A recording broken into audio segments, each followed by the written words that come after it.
Once the weather gets nice and the sun is shining, I put my books down and I get out into the garden. Then, of course, I pick up my books again and I get right back to reading. Hi, I'm Michael Leverts, and this is Fit to be Read.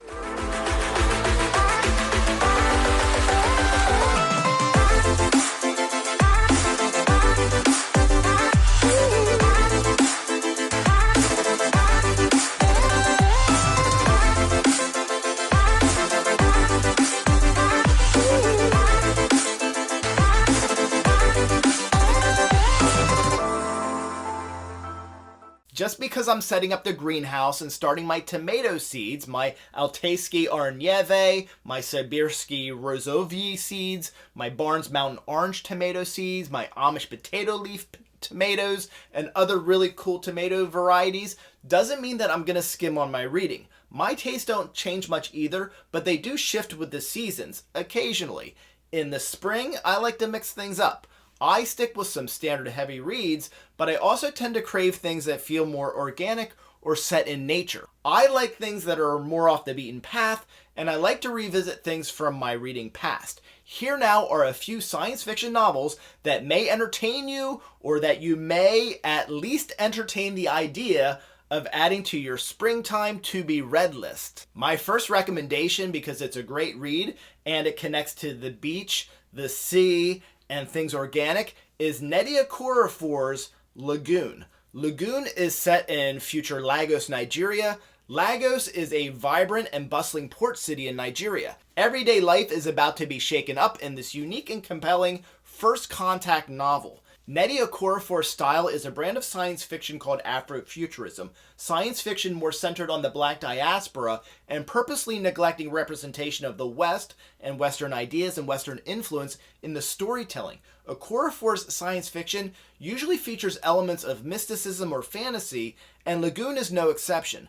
The story shares some heavy themes, but also feels refreshing and thus an appropriate read for the spring. Connecting lighter and less consequential plots with summer reading, I reserve some space in the spring for rereads of classics that pack a punch. The Star's My Destination by Alfred Bester, originally titled Tiger Tiger, is a book that I think of as a can't-miss classic. Can't miss because I think it's a safe bet that those who read the book will be wowed by it, find it highly entertaining, or at the very least will appreciate the literary accomplishment of what Bester has put together. Gully Foyle is perhaps one of the most despicable and most devoid of redeeming qualities protagonists that you will find in science fiction literature.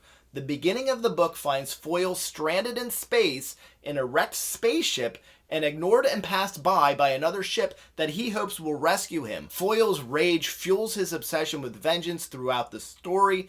There are at times Great Gatsby, Dr. Moreau, and Count of Monte Cristo vibes in this read. Also interesting and entertaining in the novel is the notion of universal teleportation. Individuals can teleport anywhere within a reasonable distance just by thinking it. April showers bring May flowers, and while I like some bright stuff in my reading, I also like those rainy day mood reads. Also, spring can be a good time to tackle a book or a series that has been turned into a TV show. Traditionally, summertime is the weakest time for television, so how about reading something in the spring as a warm-up for some summer Netflix series binging? While The Expanse would also be a great suggestion here, that show was really well done, although I don't think it was on Netflix, I'm going to suggest Richard Morgan's Altered Carbon. The strong noir atmosphere fits the bill for a rainy day read, and though this series was canceled after a couple of seasons, season 1 of the show is really good television. Altered Carbon is book 1 of Morgan's Takashi Kovacs series. This is a strange murder mystery sci-fi, and the first-person narrator victim is the one investigating his death. Hold up, yes, in this gritty cyberpunk novel, human consciousness can be downloaded and uploaded to human shells called sleeves. This is a fast-paced thrill ride. It is vulgar quite often early on and may put some readers off. It is not light fare, and I'd really recommend it for those who like gritty, rough around the edges noir and are not put off by occasionally confusing prose or introduction of random new technology. I'd of course also recommend it for folks who Avoid watching the show until they've read the book. You know who you are. Spring also brings to mind things that are new. I have quite a few oldies on my list, so I'll suggest Adrian Tchaikovsky's 2021 release, Shards of Earth. The sequel, Doors of Eden, will be out in August, making that perhaps a late summer read option.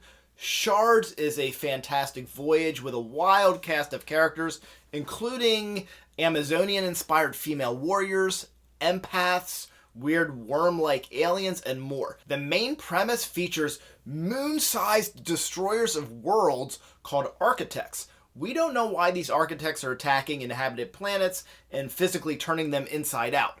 I can tell you after the first 100 or 200 pages, the story is just absolutely unputdownable.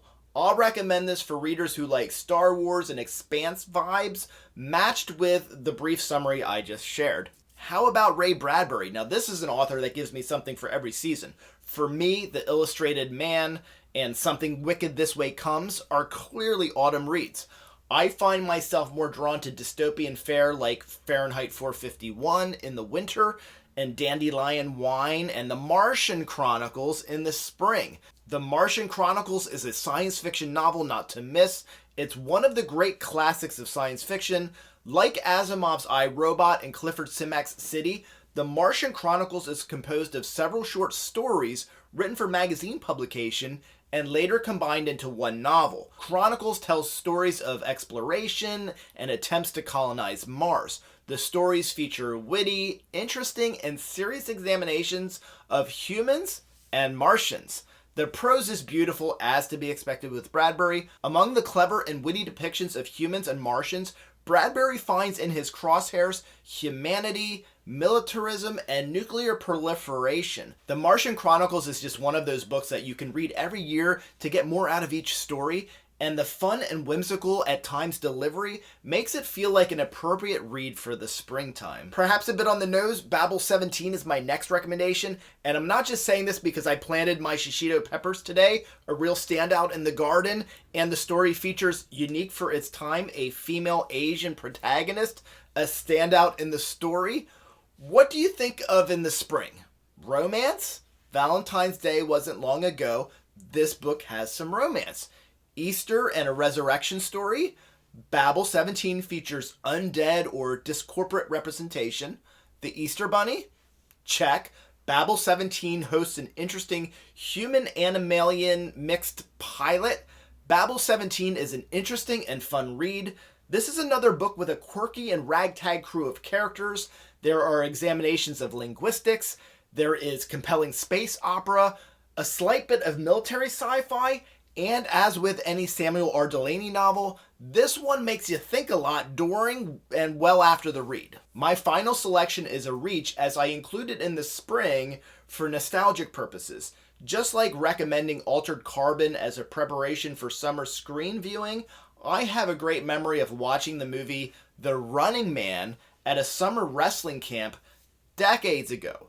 Running Man was a great fun action flick, matched well to my teenage tastes. It inspired me to read the Richard Bachman-penned Stephen King novel of the same name.